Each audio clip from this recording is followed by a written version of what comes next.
Welcome back. This is the MetLife Halftime Report. Lafayette and the city of Easton have a great relationship. And tonight we're going to talk to the mayor of Easton. He is with Dan Mounty. He is Sal Panto. Here's Dan. I know.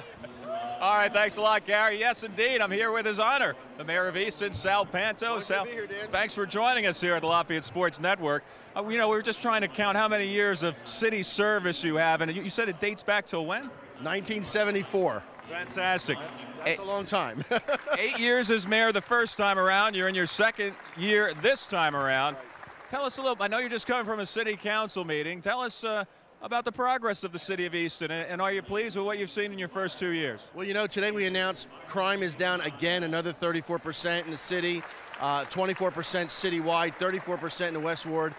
We have some great economic development programs going on both in the downtown and in the neighborhoods. And frankly, I didn't expect to be where we are already with so many cities having financial trouble. We are fiscally sound. We've eliminated all the deficits that we inherited. And this year we didn't have a tax increase or a fee increase. That's amazing, considering the economic climate for governments, especially out there. Well, it's a good team that we have working together, and that's what it really takes. Council, the staff, and myself working together on the same causes.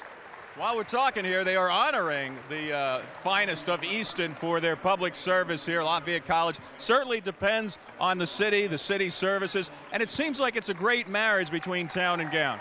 I'll tell you what, the difference, when people ask me what is the difference between 84 to 92 and the current, one of the things has to be Lafayette College.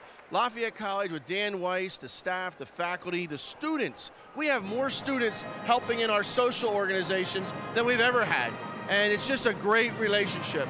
No doubt about it. And the relationship kind of expands beyond College Hill. I understand there's some great development going on between Lafayette College and the city of Easton. 3rd Street is a major project. North 3rd Street is an area that really wouldn't be developed by the private sector.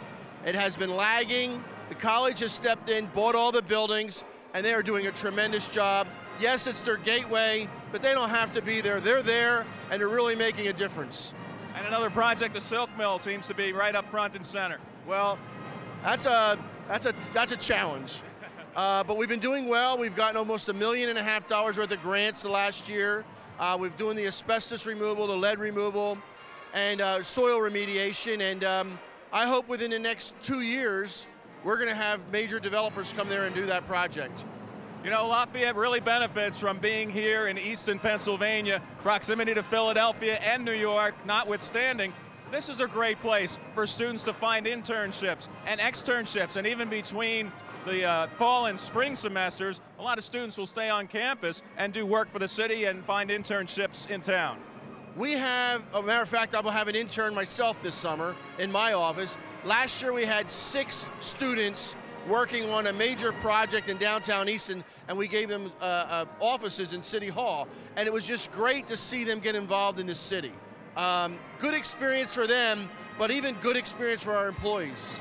We've had interns that we've interviewed here in Lafayette Sports Network that have had interns with Phil Noto, a local attorney who's a lobbyist at the State House, to show them what that's all about. The water department on conservation projects going on. It seems like with all of the facets of academics that Lafayette covers, Easton can benefit from just about each and every one of them. Well, you know, Lafayette has become such an integral part of our community. They are, I mean, the Board of Trustees has a commitment, and they're living up to it. The new bookstore, when it gets built on Cattell Street, that's a major decision for them to pull that off of campus and put it in the community where the public can go to. And it's just been a great relationship. I can't say enough about it. I meet with Dan Weiss regularly. As a matter of fact, the president of the college has been to my office. And that was totally unheard of in '92. That's tremendous. So the president of the college comes to your office, and I understand you actually had a chance to go to the president of the United States home with the other mayors of the United States. Tell us how that was. Well, it's a humbling experience. You know, we spent about 4.5 hours in the White House, and President Obama was very gracious, Vice President Biden, Valerie Jarrett, and most of the cabinet secretaries were there. And you know, you're there and you don't realize the impact that the United States government has in our nation's capital.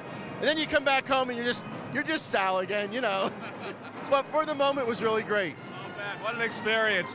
Glad you were there to represent not just Easton, but the Lehigh Valley and Lafayette College as well. Absolutely. Lafayette is Easton, and Easton is Lafayette. Fantastic. That's Sal Panto, 2 years strong into his second time around for the mayor of Easton. We want to thank you, Sal, for coming on board. Thank you. I really appreciate it. All right, let's bring it back to Gary and John. Dan, great interview. Sal and Dan and Barack. Nothing better than that. And Lafayette College, what a great partnership. When we come back, my partner will take care of taking a look at the stats at the half. Lafayette right now leading this ball game 33-26. Stay with us.